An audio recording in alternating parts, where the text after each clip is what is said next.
somebody just went viral last week for an interview that they did, right? And his name is Kelvin Watts.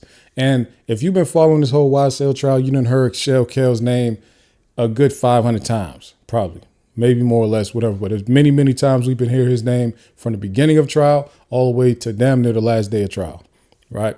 So he went on this platform called DJU and did an interview, or DJU TV is the name of the platform, I think. But he went up there, did an interview, and he brought like a pet rat with him, like a pet mouse or whatever this little thing was, gerbil or something, right?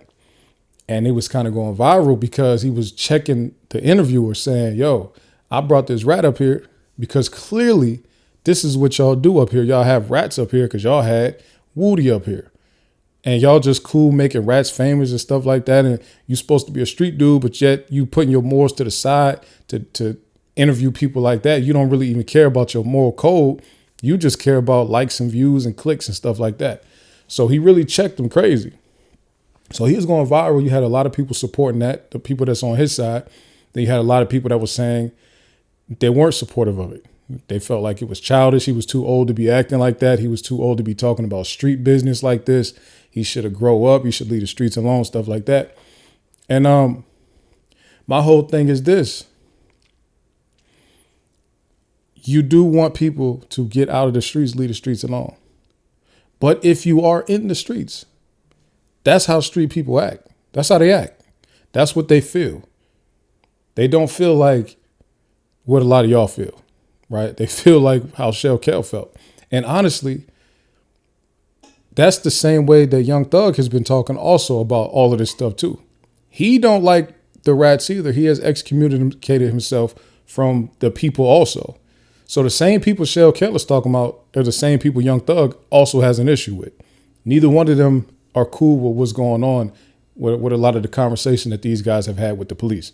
Also, Kel releases a clip of his interview with the police, with Viverito and the investigators, right? His interview at the police station is like 10 minutes long or less. It's like 5 minutes long. They pretty much said, hey, what's going on? We got this thing going on. Like, what's happening? He was like, I don't have anything to talk about. Go ahead and get me to the jail. Just go ahead and take me to the jail. It ain't nothing to talk about. They was like, well, is there anywhere in the jail that you can't go where your safety might be an issue? He's like, no, I can go anywhere.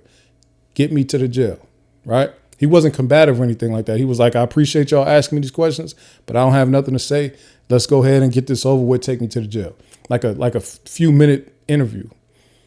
Versus one of the more famous interviews throughout the last couple of years that we've seen from a person dealing with a criminal trial. There's like 15 hours worth of interrogation video from Woody, right? And this is supposed to be Woody's like top nemesis or enemy or rival, op, whatever you want to call it, right?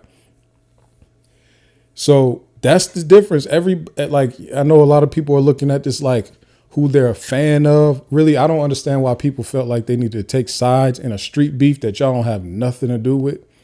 Like, I don't understand being like a fan of any of these people, anybody on any side.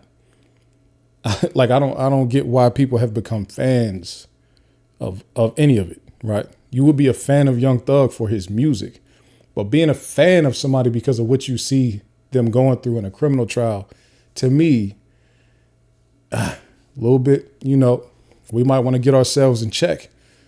You know what I'm saying? Because so a lot of people have been saying, why is the state attacking these black men and stuff like that? And they just trying to railroad them into some situations. But you have this other side, this other group who they've been having issues with. They're in the exact same situation. State trying to railroad them, state trying to charge them with the same exact charges, state doing the same exact thing to both sides. Yet people have become fans of one side and are pretty much saying everything the other side does is bad or wrong. And I just think that's a dangerous path to go down as an onlooker, as a spectator of whatever is happening in these trials, in this criminal justice system in Fulton County. I think it's a bad idea for onlookers to pick sides as far as being a fan of these people. Whether you think they're innocent or guilty in their own trial is one thing. But when I start hearing people taunting Donovan Thomas's mom because of her reaction to the verdict, That's odd business. Stop it, please. When I see people taunting Shamel Drink's family because of the verdict, and like, that's weird. I hope that people will stop that. Right.